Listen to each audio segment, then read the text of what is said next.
I also thank all other. I see my friend Dr. More. I think I had another one, IIT Bombay. He has not yet come. He is not yet come. Karwar. Okay. Thanks to all the engineering colleges who have been participating in this, as well as let me wish you 75th anniversary of India's Republic Day. It's a very significant because after the Republic was declared, India became Republic, our real progress started.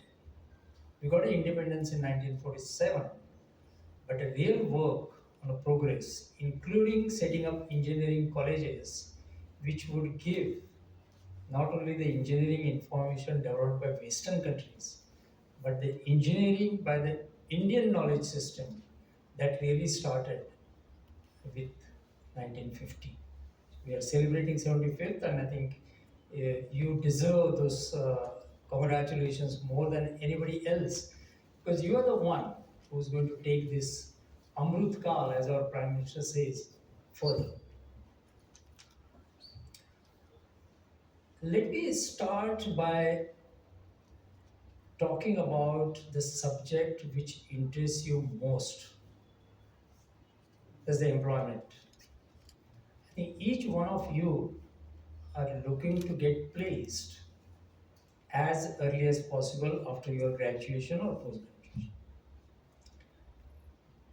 In IIT Bombay, I've been keeping a track of it.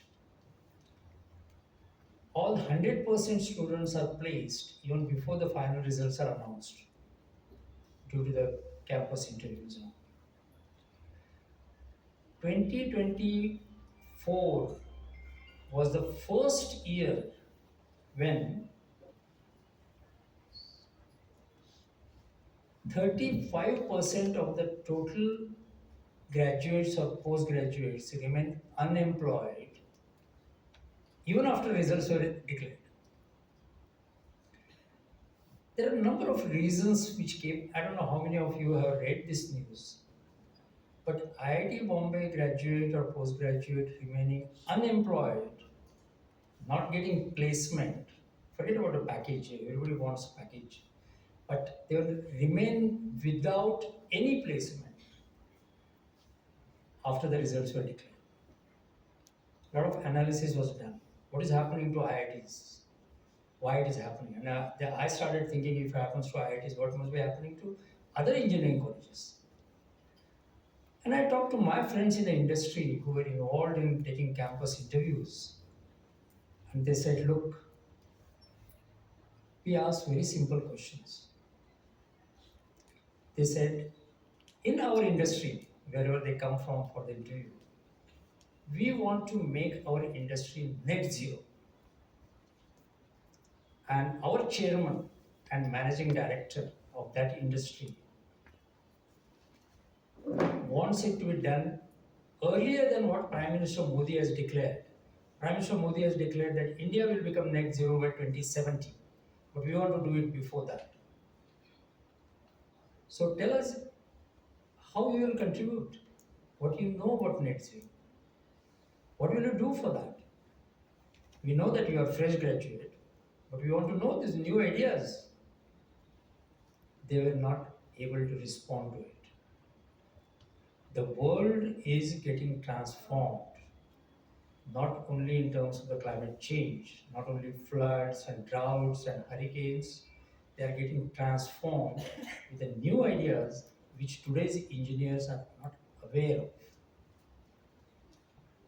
If anyone is able to respond to the net zero, what is net zero? The next question they asked in an interview, that's good. You know about net zero. So tell us, what is the first step that our industry should take to become net zero? Then there was a blank. There was no response to it. And you probably heard day for yesterday that Donald Trump declared energy emergency in the United States. I don't know whether you know why he declared energy emergency. We know the political emergency, right? It was there in the history of India.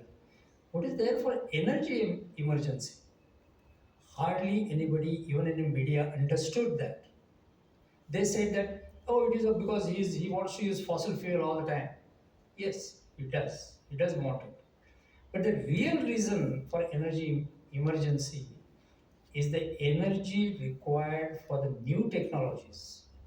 The digitalization is growing so fast that none of you will be able to imagine it.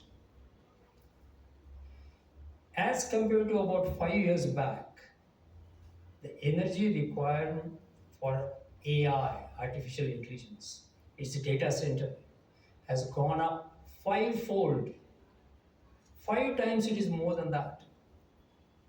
Now, today, in about 5 years' time, the total energy requirement for data centers, without data centers, you cannot operate your internet, you cannot see your YouTube videos, you cannot chat.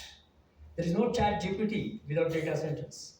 In 5 years' time, the energy required for these data centers will be equivalent to total energy consumed by India, 250 gigawatt. Now, we are sitting in that kind of a transformation. And in the USA, in Europe, the government is telling, you need energy for data centers, try to use renewable energy. Now, the data center guys, they say, should we keep on inventing what renewable energy I should use for data center? Or keep on evolving the data centers and the digital technology? What should I do? And there is no Superman who can work on both fronts. And that is the reason why he said, I'm not saying Donald Trump is a great man, but I'm saying that we should understand what exactly he's trying to do. And why he focused on data center? Not only because of Elon Musk, you must have seen him on a TV, sitting when the inauguration was going on. But also there was a Sundar Pichai, there was Satya Nadella, there was a Mark Zuckerberg, there was Jeff Bezos, all were there. And some of the report says that total revenue of the industries which were represented in inaugural session was more than $2 trillion. You know that India GDP just probably crossed 3 trillion or 4 trillion. So nearly that $1 trillion industry was present there. I think we should try to, when you read the media report, you people should be analyzing what exactly is the reasoning happening. And all those guys which I talked about, starting from Sundar to Satya to Mark, these guys are struggling to keep you happy because you like YouTube video, right? You like to do chatting. Each of your chat, each of your keyboard tap carbonizes the world if the data centers are using fossil fuel for generating energy. Today, Google has a total carbon emissions arising out of use of AI. Each one of us are responsible for that. There is a new science coming up which says that coding for any new app or any new program has to be optimized so that it reduces the load on the data center and it reduces the carbon emission. China is in a forefront. China says, how I can optimize the emission of carbon when we use the internet, my AI, my iPhone, and various other things. So the optimized coding to reduce the carbonization is a new front which is opening up. I don't know how many of you are aware. I mean, computer engineer, he likes to use all those fancy coding, but now that coding has to be optimized for the carbon emissions. And that probably kind of thing will shake you up before I start my presentation. And I wanted to say that particularly when I recently went to, and remember one thing, some of the Indian campuses and engineering institutes, they are far ahead than the engineering colleges in Pune.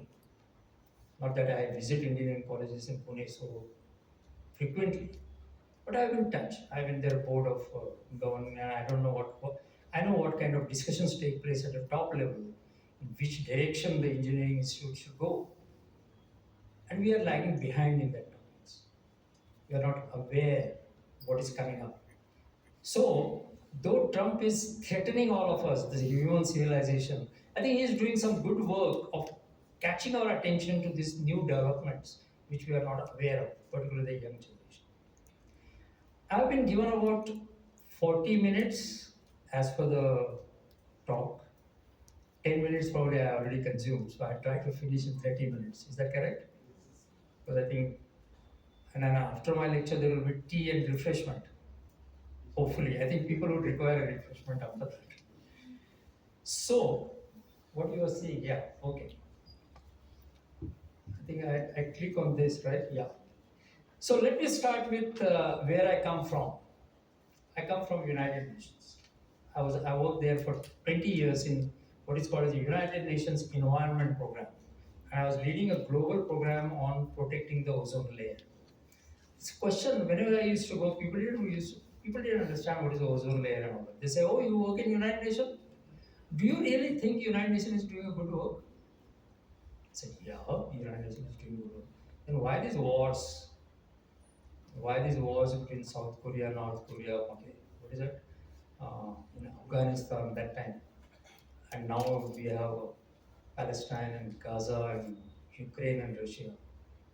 Because the United Nations came into being to establish a peace. Do you think that there is a peace in the world today? Maybe in this hall there is a peace because nobody's throwing stone at me and something like that. But you go out in a Gaza Strip, there's a horrible scene over there.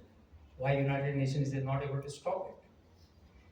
So, coming from United Nations, I feel bad that United Nations is not able to achieve its objective of keeping world in peace. But then, what exactly is the achievement? So, United Nations is able to give a red signal to you that don't be complacent, that there is no World War III yet. World War III has started.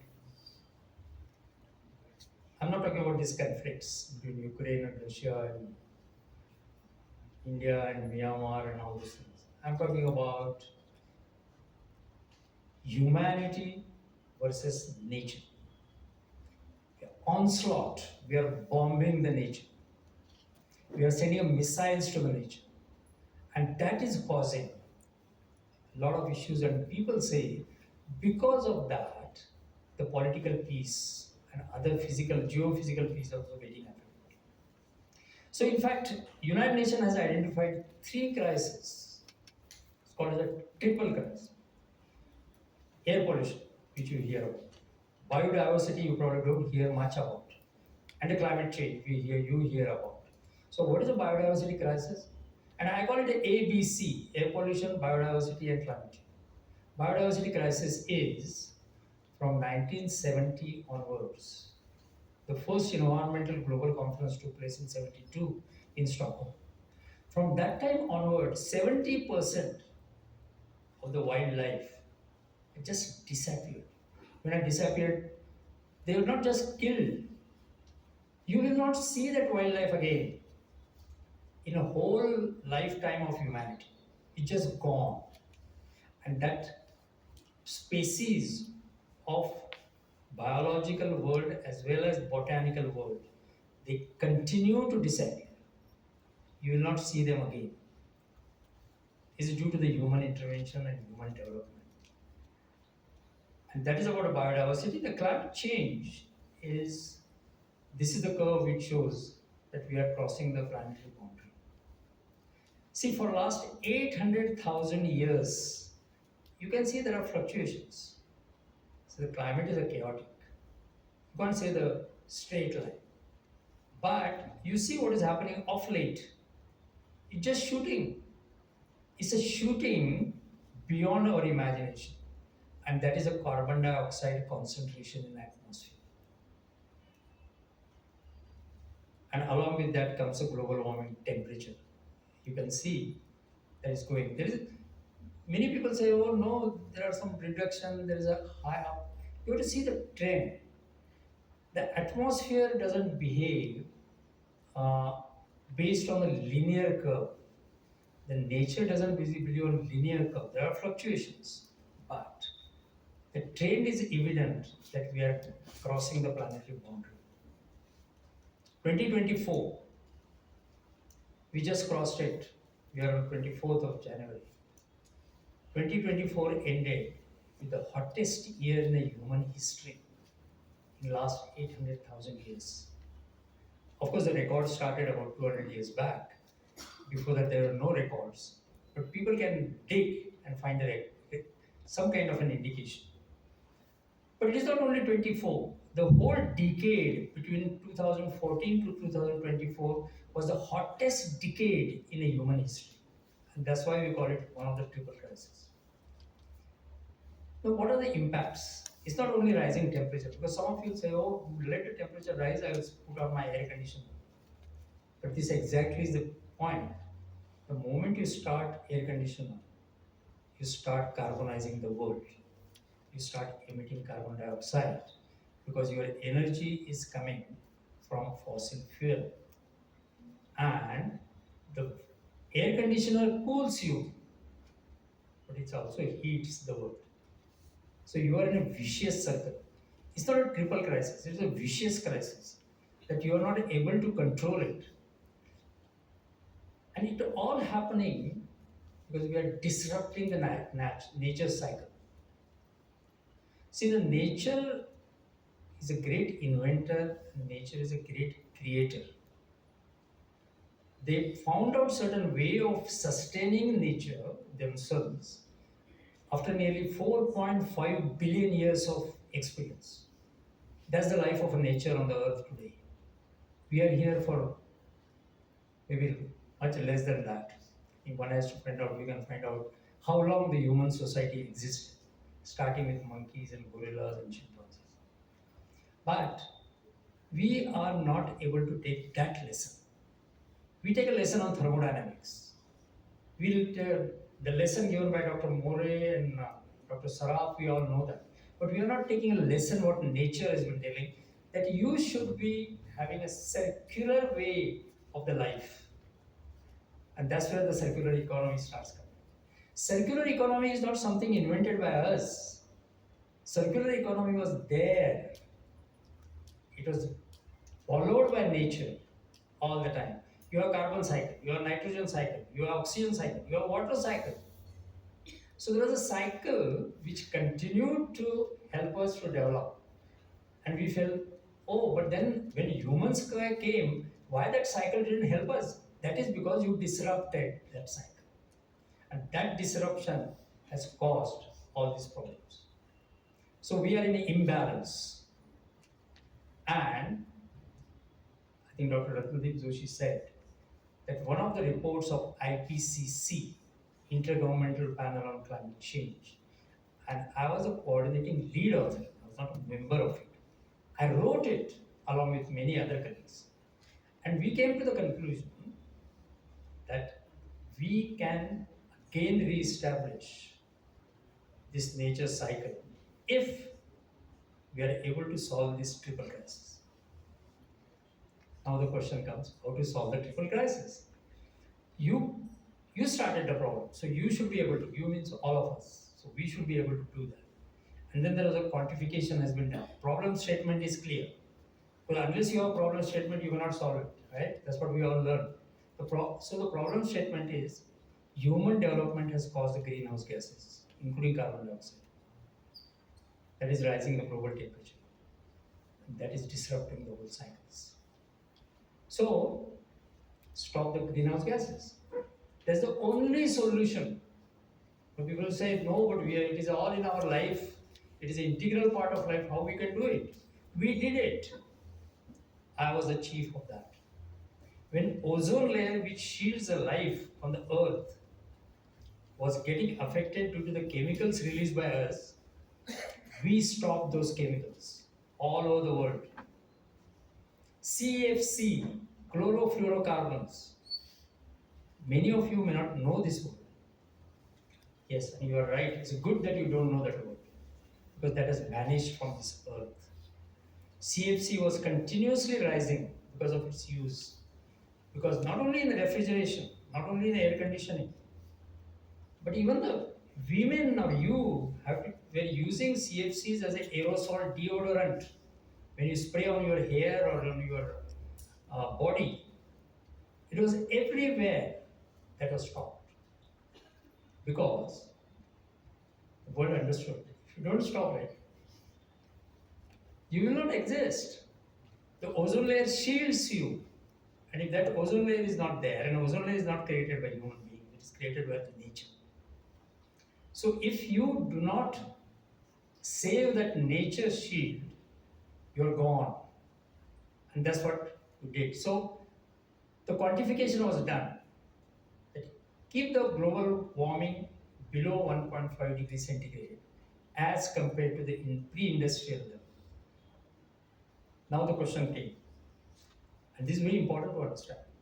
So people said, good, let's get ready to use solar energy. Hydroelectricity, which was there even before the climate change problem was raised. Nuclear energy. And each one of them has capability of solving the problem. But the circular economy concept, if not applied, even those clean energy problems are not able to solve the problem. And I'll tell you why in a very quick way. Hydroelectricity. It depends on a dam and the water level in the dam.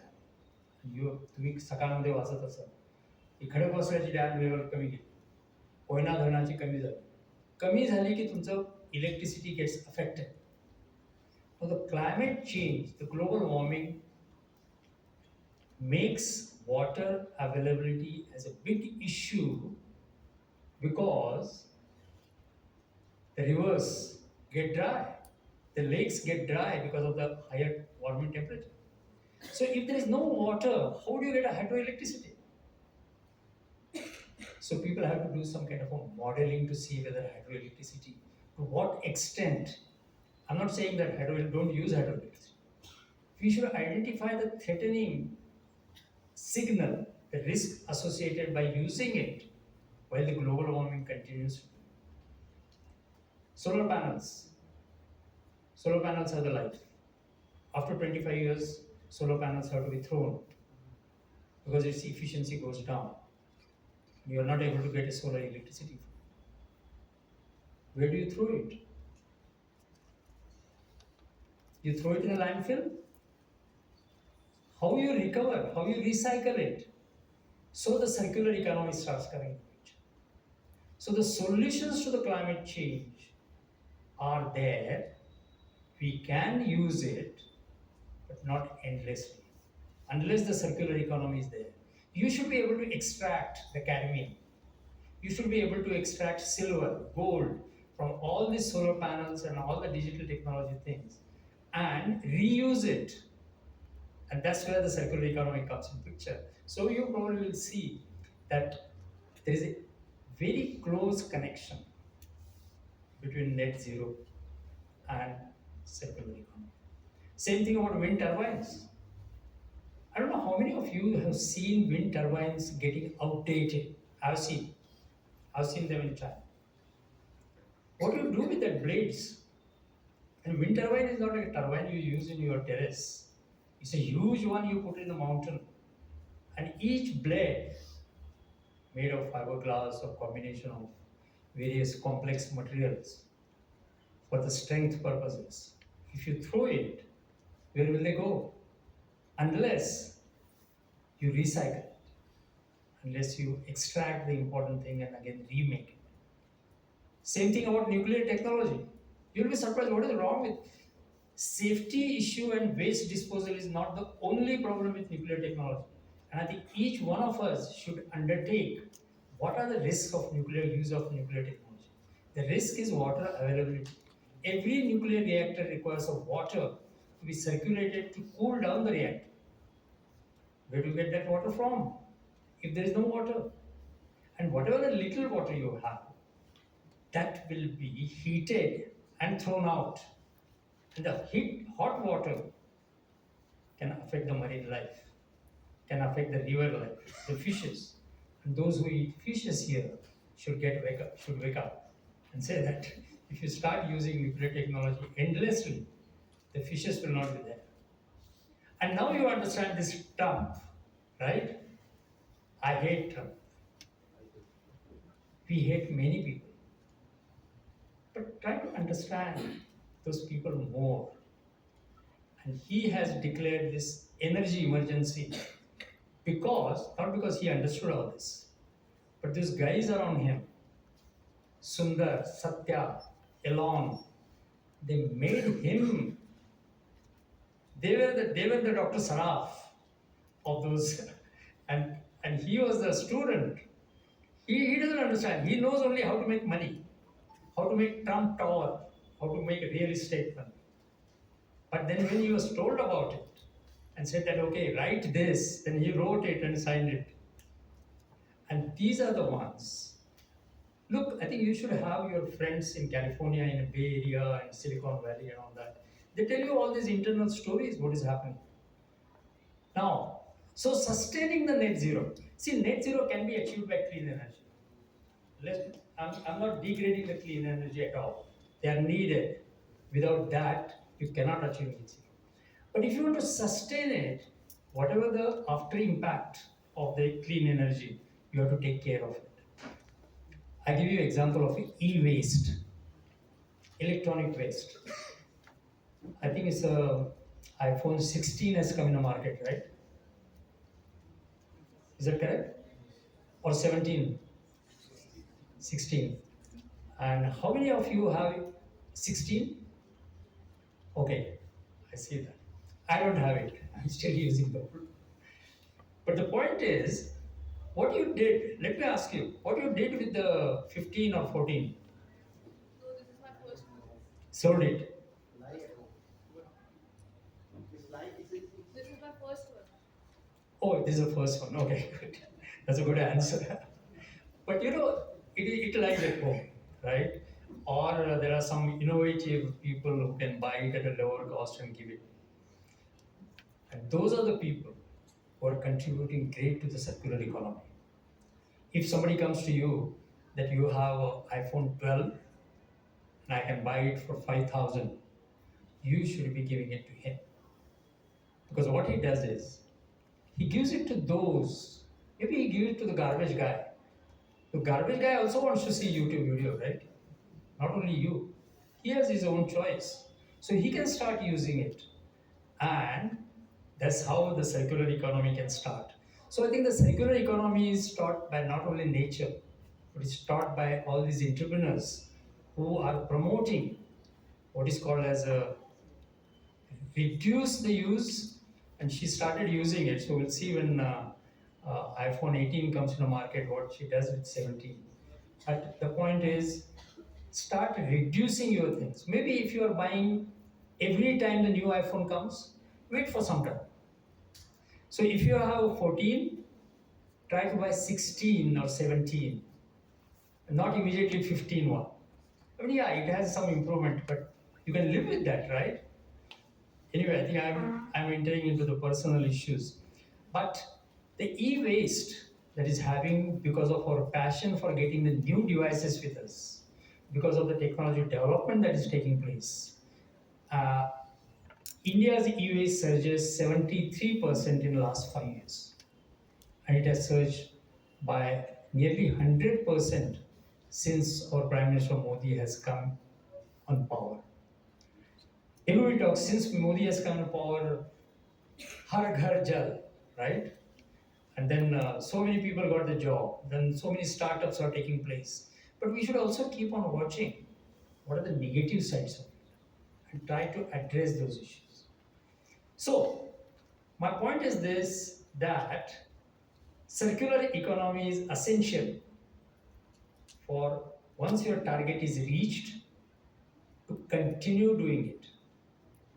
And don't start circular economy after you achieve the target. While achieving the target, the parallel stream should be doing the circular economy. So we talked about triple crisis. I'm talking that there is a 5R, and I think my next slide is this, but reduce the use, as I gave an example, reuse it. You don't want to reuse it, but somebody else can reuse it. Then repair it. So according to me, every campus of university should have a repair shop for e-waste. Why not? And that can be run by the alumni of that institute. Maybe alumni may feel that no, I want to sit in a computer room and do some good work. He can employ somebody else. So instead of having the photographs with the alumni saying that these are our great alumni and putting it on advertisement, you should say, this is my alumni. This is my alumnus who started a repair shop in university campus where all the old appliances get repaired. So it's a repair, recycle, and there is one more, repurpose.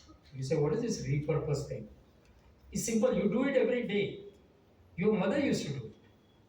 If your shirt or your skirt gets damaged, torn, she will cut it and use it as a handkerchief.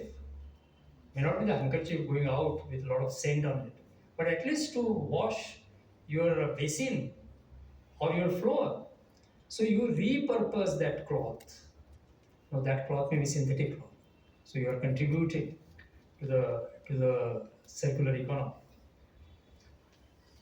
So I wanted to show this video, but I will skip it because the e-waste. If you see this video, how some of the young people are recovering the e-waste, repairing it, and spending their life, you will say that we will stop it.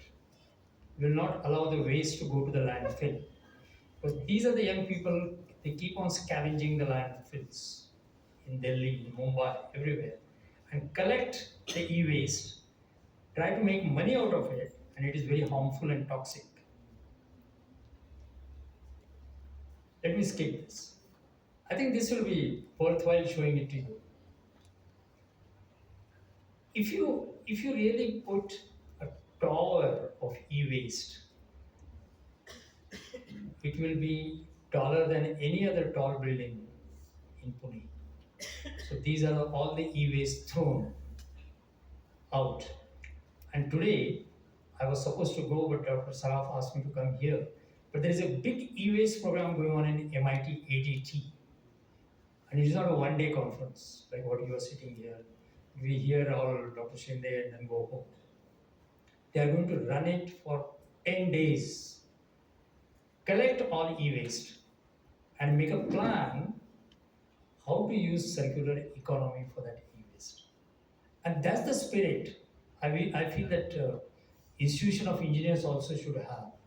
That if you want to start a sustainable week or something, conference, I think it should be accompanied by the action. So, where do we go from here?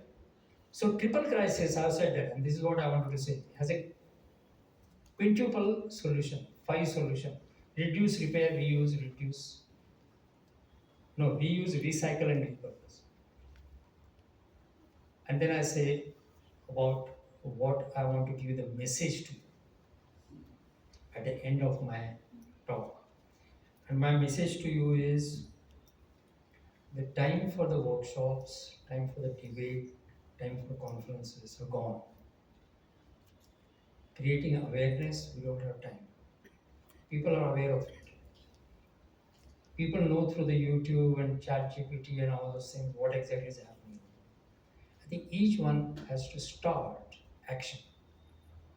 The people will say, but where are finances? People will say, where are the technologies?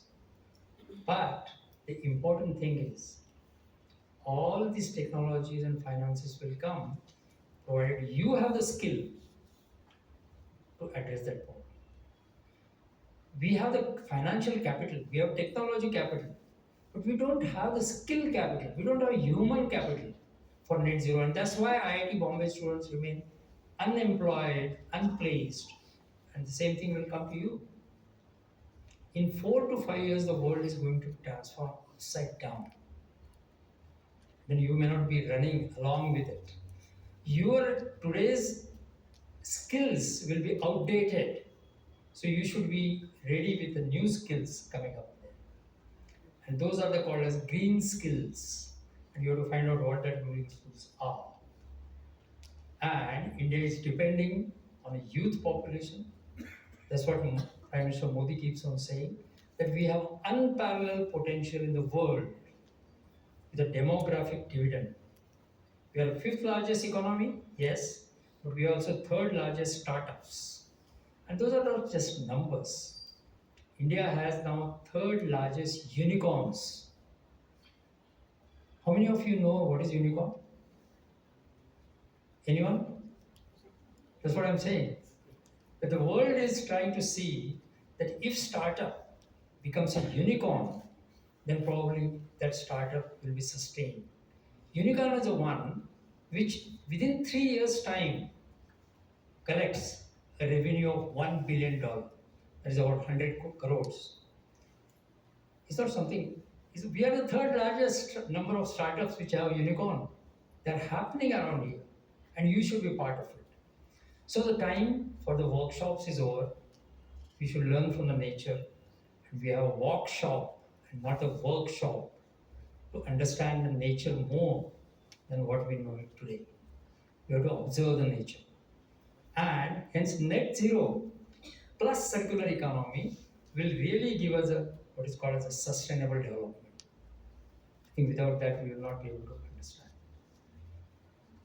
So the way forward is, I started this in a big way in 2017, 7 years back, and I started this in MIT WPU, what is called as a Smart Campus Cloud Network. It's a network of campuses of university and institutes, which they can hold the workshops, debates, conferences, but start action in the campus. Campus becomes your living laboratory. You don't have to build a separate laboratory for your chemical engineering. Campus is your living laboratory for sustainable development. And it also builds your skill because you do piloting in a campus. So campus is not for going to, some of the campuses I've seen, they have no McDonald's. IIT Bombay has a McDonald's in the campus. But I think they are also setting up some sustainability lab and all this. So, how this idea has come up? This idea has come from the inspiration from Prime Minister Modi as well as United Nations Secretary General. But we have the mentors who continuously keep on watching. We have about 550 university campuses in this network who have started the actual work in the campus for circular economy and net zero. There are a lot of things can be done on circular economy in the campus. And those mentors are Eric Solom, Prakash Javadekar, you know it, and Vijay Patkar. So net zero, along with the circular economy, has the principles of learning by doing. I'm not learning by watching what is the definition of circular economy. I don't want to define it. I think you understand what the circular economy is. And then accelerating by sharing. Why the network? Because you should know not only what is happening in DY Patil College or what is happening in Pune University, but you should also know what is happening in Delhi University, what is happening in IIT Guwahati. Now, IIT Guwahati, IIT Roorkee, IIT Jodhpur, they are all part of this network. So when you go back to your respective colleges, tell them that we want to part of this network. We want to share the information. We want to know what other universities are doing because we are lagging behind. These are the statistics where the network is today. These are the states where the universities are in our network. These are the not worth showing because these are the group photographs. These are not action photographs. But a lot of actions have started in this. And it is not remained only in India. There are 13 countries where the universities have started joining it. The last one was Azerbaijan, which was mentioned by Dr. Ratnadeep. That university in COP29 just a couple of months back have joined this network to start making their campus complying with the circular economy and the net zero. Well, this is a advertisement. I'm with the we are signing an MOU with AICTE for net zero.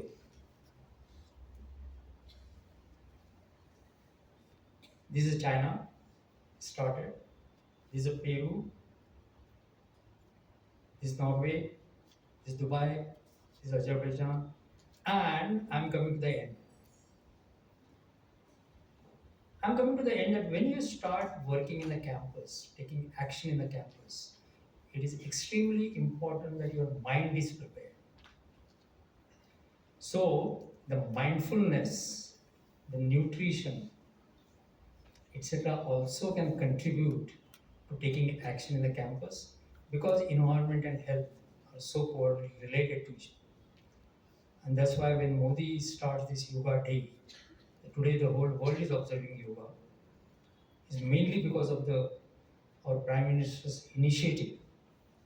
I think it is because not to reduce your examination stress only, but to promote you to think in a different way and say that why energy emergency has been declared only when you meditate and when you start understanding the underlying issues, then you come to know what the issues are. And you have to engage in such kind of exercise. Thank you very much. I think I have finished the lecture in a standard time of any classroom session. But don't take this as a classroom. Take this as a springboard to jump in the pool. You have to start swimming. Why you have to start swimming? Because you don't want to read how to swim. You have to just start swimming because the floods are coming. You can't help it. So just drop yourself in a flood stream and start swimming. Thank you very much.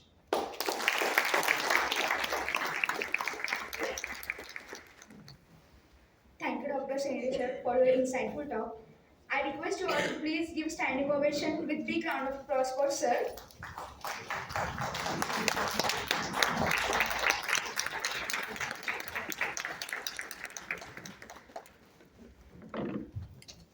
We will now move into an engaging open house discussion where our expert speaker will answer questions from the audience.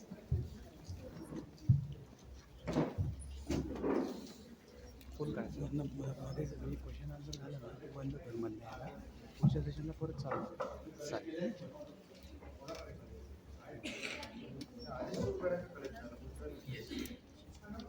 Any questions? I think I want to have a question from the last row first. Anyone from the last row? Anyone has a query on that? Yes, please. We can take quick one or two questions because there is a paucity of time for sir also, and you can give the questions to us. We will pass those questions to sir, and he will answer it. And you believe him that maybe a day or two. However, sir answers all queries. So your all queries will be answered for sure. You don't have to worry. He is very passionate about connecting to youth and students.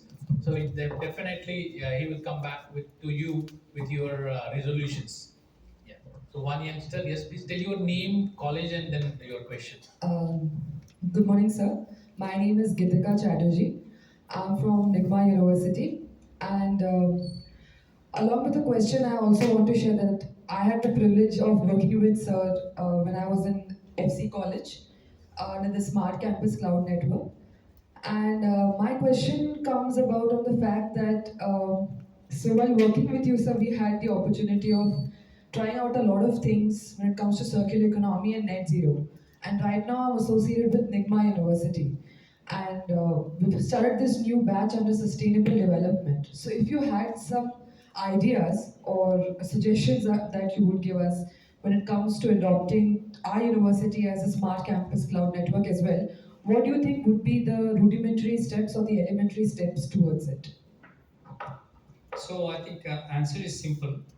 And anybody asking the question probably can hold it slightly here so that I can hear properly. What you need to do is you can contact your environmental science department or dean or vice chancellor and just register yourself online on our website. That doesn't cost you money. There is no registration fee. And once you do that, we get in touch with you to start action next day. And you should be prepared for that. And we give the instruction to you once you join that these are the steps you need to take as a first before making a transformation in the campus. Does that answer your question? Yes, sir, it does. Thank you. Right. So anyone else who would have some queries related to that, we will answer it at a later point of time. Good morning, sir. Okay, last one will take. Uh, this is Sumit Kulkarni from AISSMS College of Engineering. I have one question. How can we manage the next gen connectivity and cope up with the technology in today's world and also reduce the carbon emissions created by the same? Yeah, I think it's a very good question, but it requires a very long answer. I can talk to you during the break or something. But in a simple way, what can be done is number one, any digital processes which require energy can come from renewable sources. That's number one. Number two is when you install the digital equipment, make sure that it is a super efficient, not just efficient, super efficient. I don't know this. I can see that this is not a five-star air conditioner, but then soon the data centers will be given a ranking, whether it is a one-star data center or a five-star data center. The digitalization. So those kind of standards are coming up, and then we will be doing it. But I think the engineering students can contribute to developing a standards for digital technology, appliances, etc. That's all my answer is. Yeah. Thank you. Thank you. I think, yeah. Thanks. I think he has to the a audience. question. We can, I think we can let's take a couple okay. of more because that will be quick. At least I will come to know what are the doubts. Surely, our mentors who are always the senior people, and we always learn from them. I request him. Yes, please have your query. I'm Dr. S.V. Radade from Vachar College of Engineering. I did my PhD from IIT Kanpur under Dr. G.D. Agarwal, who fought for Save India. And then I worked with Dr. Subbarao for the waste treatment plants. I had done my PhD for augmentation of existing water treatment plants by using our own coal. My question is, or observation is, that nowadays all the old water treatment plants or wastewater treatment plants are scrapped and new plants are constructed. All the machinery, even the distribution system or anywhere, any old systems are there, they are just scrapped and they are constructed new thing, just wasting all the existing system. Instead of improving that existing system, instead of making use of whatever is available by augmenting it, they try to make a very big project, spend lot of money and waste all of other material, and they create another just debris material. So this is a real problem for environmental engineers. I don't know about other things, but everywhere the contractors and the government also tries to develop new things by scrapping or abandoning the old things. So what should be done? I think there is no simple answer for that because it is not only related to the water sewage treatment plant, but it's true for everywhere. I mean, in Pune, I hardly come in Pune. I just live outside. By the way, I have no connection with Pune, so I don't know Shukrwarpet and Mangalwarpet, how to go from one pet to another. But everywhere you go, the old buildings are being demolished and the skyscrapers are coming up. It's not only in Pune. I'm not criticizing Pune. It happened in China. It is happening in all African countries, developing countries, South Asia. So it's a problem, and I want to push that problem to the young people. I think knowing that these debris are coming up, Along with the debris, you have electrical equipment, you have other sewage treatment plant related things. How that can be part of the circular economy and how that can be reused, repurposed, I think is something is a young mind can tell that. Yes, we made a mistake. We made a mistake of not having the modern, but any technology gets outdated anyway. So we should be ready. When the technology is coming, we should be ready to think about that once it is lives his life, what we do next. So unfortunately, the water sewage plant which is old, he they don't do mrityu patra. I mean, everybody who goes out of service and probably starts thinking about writing a will. I mean, all the seniors probably will be thinking about it. You probably also thinking about a will. But the debris don't know how to write their will. So maybe you can write their will.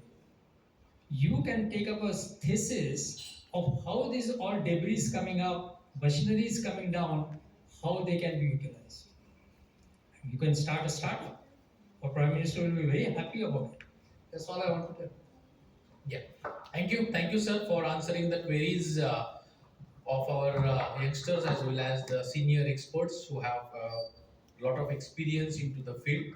Now it's time to do the honors. So I request the regional coordinator Asia Oceanic region and the convener of this seminar, Rotarian engineer Rajendra Saraf sir, to join to do the honors of Dr. Rajendra.Shende sir on behalf of the IAI PLC and all the organizing institutions. And with a loud applaud, let's thank Dr. Shende sir for being here and illuminating us on various aspects of changing the climate towards its original state, maybe going down 2 degree, 1.5 degree again, and making it more worthy. One earth, one place, Vasudhaiva Kutumbakam. I request Dr. Saraf sir to felicitate Dr. Shende sir. Please stalwart on the stage and let's keep applauding to thank him with a very sustainable gift.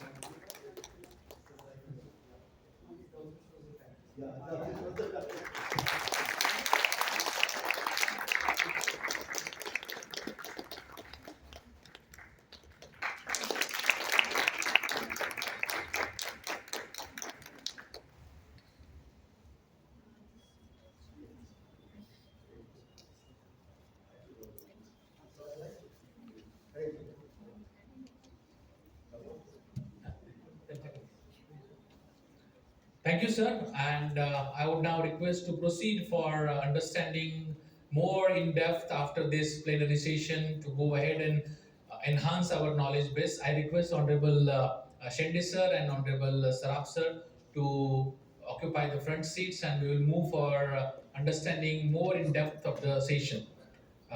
Handing over to your name? Handing over to Mr. Dan. Before starting second session, I again announcing that if anyone